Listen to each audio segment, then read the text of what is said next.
Hey everybody, it honestly feels kind of crazy to say this, but the Montreal Canadiens will play in the Stanley Cup Final tonight where they are visiting the Tampa Bay Lightning for Game 1. I wanted to do a short little video here to talk about some of the things where Montreal needs to take advantage of in this series if they want to stay competitive with the Tampa Bay Lightning. It's pretty clear that the Lightning are the big favorites in this series, but then again, Montreal likes that because they have been the underdog in every series they played in so far in the postseason, and we know how that's turned out with 3 straight series victories over the Toronto Maple Leafs, Winnipeg Jets, and Vegas Golden Knights.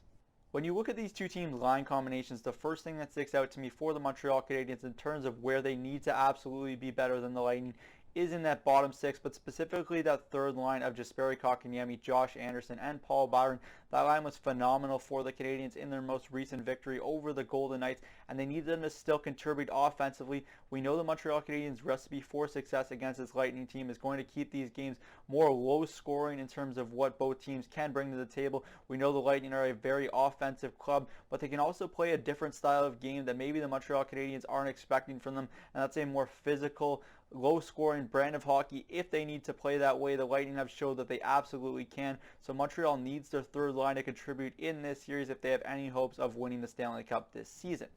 One storyline that really stands out to me right now is the Tampa Bay Lightning's elite power play versus the Montreal Canadiens' elite penalty kill, or at least it has been elite throughout the Stanley Cup playoffs. They've killed 30 straight power plays of the opposition, which is an NHL record. But you really don't want to tempt fate with this Lightning power play. There's just too much talent on it, and the Montreal Canadiens need to stay out of the box in this series regardless of how good their penalty kill has been throughout the Stanley Cup playoffs. Now, the Tampa Bay Lightning have faced some really good defenses so far in the Stanley Cup playoffs, but when you look at how they line up against Montreal, I don't believe they faced one as difficult to play against as the one the Montreal Canadiens boast. I really think the top four of Ben Sherratt, Shea Weber, Jeff Petrie, and Joel Edmondson presents a unique challenge that the Tampa Bay Lightning have yet to see in the postseason. They're facing a defense that is big, strong, mean, and tough, and it's going to be really difficult to fight for ice out there. So I think this is the biggest challenge yet for the Tampa Bay Lightning, but you can also argue that this is the biggest challenge yet for the Montreal Canadiens defense as well.